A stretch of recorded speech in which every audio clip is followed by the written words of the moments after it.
And then you pressure John even further, basically, and you find out this. He's thinking of experimenting with 24-hour service bays. You bring your car in at 8 o'clock after you get off work, and you pick it up at 6 in the morning. We said, John, what led you to that conclusion? And this doesn't take rocket science. John says, we've conducted focus groups with our customers, and we found out one important item. A lot of our customers would like their cars worked on when they're not driving them. You know, what a breakthrough that is, for God's sakes, you know? Now, Vera was an interesting lady. My first day in there, she said, hi, you're new here. My name's Vera, what's yours? Now, that right then and there in a cleaning establishment sets them above the rest. Next thing that happened over the next 2 months is Vera started to talk to me, and she started to learn what I did for a living by asking me questions. After I was shopping there for about 2 months, she made this comment. She said, I'm going to write down on these slips here to have your shirts individually hung in plastic.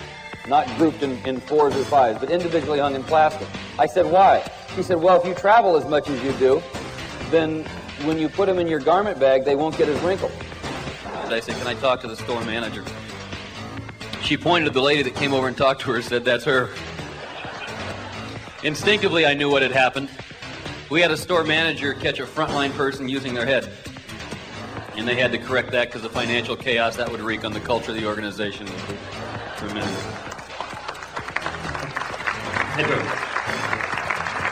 I grew up, and in my schooling, I was taught the way you advertise is with price, features, advantages, and benefits of your product line.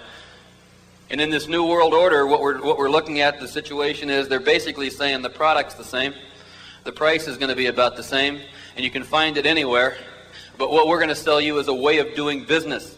We're going to be faster, we're going to be more responsive, we're going to have less bureaucracy, we're going to be quicker, we're going to be flexible and adaptable. We're going to sell you a way of doing business in which the cost of doing business with us will be so much more valuable than doing business with the giants of the world. It'll make your head spin. The transfer of power has taken place in which the customer is now in charge, dictating to us what they want, when they want it, how they want it, where they want it, and to a great degree, how much they're willing to pay for it. And so we had this hunting and gathering economy for thousands of years. We had an agrarian economy for hundreds of years. And then we had the industrial economy for about 150 years. Kind of shows you the rate of change and how it happens. Between the years 1960 and 1980, the Fortune 500 list in this country changed less than 4%. Between the years 1980 and 1990, the Fortune 500 list changed 44%. Of that change, 15% didn't just fall off the list, they fell off the face of the earth. They're no longer with us. By the end of the year 2000, which calendar speaking marks the end of the century, there will be a 79% change in the Fortune 500 list from 1960, of which 89% of that change will have taken place in the last 15 years, and 25% of those companies will no longer be in existence.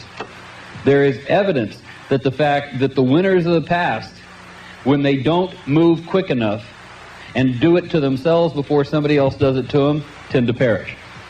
I just looked at the Sears people and I said, did you see Walmart coming? Fairly simple question. I said, did you see him coming? They said, yeah, we saw him coming. I said, well, if you saw him coming, why didn't you Walmart yourself? In other words, why did you let Walmart do it to you rather than you do it to yourself? You think of Sears. For every breathing moment that any of us have been alive, Sears was the #1 retailer, not just in this country, but in the world up until 1987. Remember the motto? Sears was America's place to shop. They had customer loyalty like you can't believe.